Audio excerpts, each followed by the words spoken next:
Hello everybody, Chapter 5, Lesson Charlie, Properties of Logarithms. Objectives today, change a base, working some properties, and then condensing and expanding logarithmic expressions. The condensing piece is very important when it comes to later on solving logarithmic and exponential equations. So let's go ahead and get started. Okay, just a heads up, this will be a fairly short lesson, brief topics, and pretty straightforward for the most part. So let's talk change of base. So if you have a function of base a, logarithmic function, back in the day we didn't have all the technology available to us to be able to just plug in a function of any base. So we had to use this change of base formula, and many times you'll be asked to do it just to kind of keep those skills sharp. But if I have a log base a of x, I can change it to either base b, base 10, or base e by doing the following conversion. I can just take the log of whatever base I want of x, which is the argument, over the log of that same base of a, which was the base of the original function. You can see that that's consistent throughout each of these conversions. So if I wanted to write log base 4 of 25 in common log, or the base 10 logarithm, I could write log base 10 of 25 divided by log base 10 of 4. If I wanted it in the natural base, I could say ln of 25 over ln of 4. So these would be equivalent, right? It would be equivalent to either of those two. Same thing in part 2, we could take log base 10 of 12 over log base 10 of 2. And then very similarly, ln of 12 over ln of 2. Okay, and the last one, not much different here. I would like to display that the common log is typically written without the actual base written. So you should get to a point where you feel comfortable seeing no base, and that meaning the common logarithm. So this skill is one to be aware of, but not high on your priority list.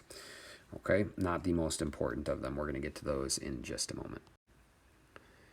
All right, in addition to the properties that we talked about in lesson B, these properties are of extreme importance when dealing with logarithms. Okay, so we've got the product, the quotient, and the power rule. As you can see, if I've got two logs of the same base added together, that is equivalent to the log of that base of the product of their arguments.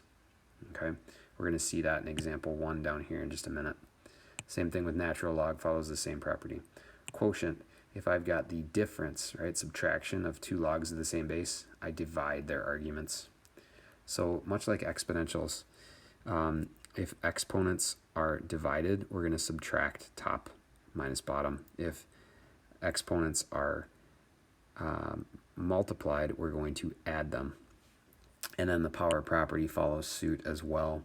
If I've got n times the log base a of u, that's equivalent to bringing that value up as an exponent, right? So multiplication means exponent, or you take that, like for example, that might not make that much sense. It didn't in my head when I was saying it, but when we take 5 squared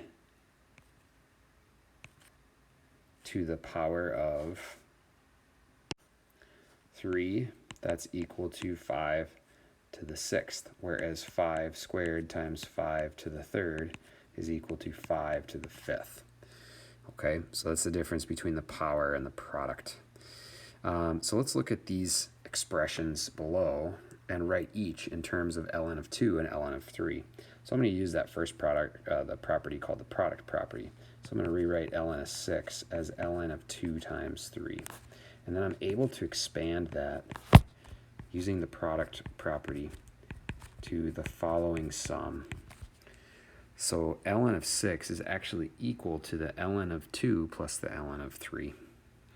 Likewise, in the next one, I have log base 4 of 1/9. Now I can see that the 3 will be tied to that 1/9, and the 2 will be tied to 4. So I'm going to use change of base That'd be natural log of 1/9 over natural log of 4.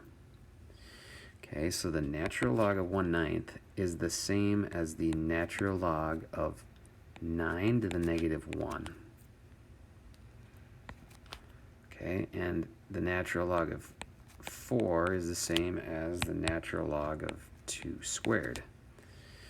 Okay, now I'm able to, using some properties from, well, here as well as before, I'm able to take this negative 1 out in front and this 2 out in front. So I would have negative natural log of 9 over 2 natural log of 2. Okay, now let me rewrite 9 in terms of 3. So that would be negative natural log of 3 squared over 2 natural log of 2. I got the denominator exactly where I want it because it's in terms of natural log of 2. Okay, now I'm going to rewrite this as negative 2. I'm bringing this 2 down in front. ln of 3 over 2 ln of 2.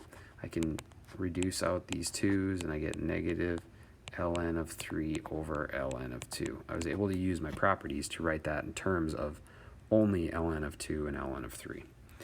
Okay, similarly here, I've got negative log base 16 of 1 over 81. So I'm going to write, and this might seem kind of weird, but I'm going to rewrite this log without change of base for right now in terms of 2 and 3. So 3 to the 4th is 81. So 3 to the negative 4th is 1 over 81. So now I can rewrite this as log base 2 to the 4th of 3 to the 4th. Okay, and when I use change of base, this would be ln of 3 to the 4th over ln of 2 to the 4th. I can bring those 4's out in front, respectively. I probably should have picked different numbers because those 4's are going to reduce. But they're going to reduce, and I'm going to get ln of 3 over ln of 2. Kind of wild how that worked out. You'll experience some questions in the homework that will use different base numbers, maybe natural log or whatever, but you want to get very familiar with your base 2 exponential function, base 3 exponential function, as well as your natural exponential functions. So, oh, music just went on. Maybe you like the wallflowers, maybe you don't. Okay, let's go on to the next slide. Okay, last slide for today's lesson. I am going to expand problems 1 and 2 and condense problems 3 and 4 using log properties. Okay, so let's look at number 1. Notice that I've got a product of 5x to the 3rd and y. I can expand this using a base 4 log to be log base 4 of 5, log base 4 of x cubed, and log base 4 of y. So the product means addition. I'm not entirely expanded. The first term is fully expanded. The second term is not. I'm going to bring the 3 down in front. And the third term is also fully expanded. So this is equivalent, an expanded version of log base 4 of 5x cubed times y. Let's expand the second one. Okay. Division means subtraction to me, so this will be ln of, I'm going to write this as 3x minus 5 to the 1/2, and division, again, like I said, means subtraction. So minus ln of 7. I'm going to bring the 1/2 down in front, so that'll be 1/2 ln of 3x minus 5 minus ln of 7. Okay, so this tends to be an issue with some students. I don't see any product, nor do I see any quotient, that's how I spell it, within the argument there. Therefore, I am fully expanded at that point, okay? So unless you could, if you had like 2x minus 10, you could factor out a 5 and then go ahead and expand that further. But in this case, you cannot expand that any further. Okay, let's do a couple of condensing problems. Okay, let's look at number 3. In order for me to condense two logarithms, I see logs of base 10, so common logs here. I have to do something with these coefficients. I can't condense until those have been brought into the logarithm. So this would be the log base 10 of the square root of x, right? I'd bring this up as a power of 1/2. That is an equivalent statement, as well as I would have log base 10 of x plus 1 cubed. Now, since this is a sum, I can use the product rule to rewrite condensing this into log base 10 of square root of x times x plus 1 cubed. And we would call that complete, fully condensed. All right, last problem for today. Again, I'm going to bring that 2 up, making this natural log of x plus 2 quantity squared minus natural log of x.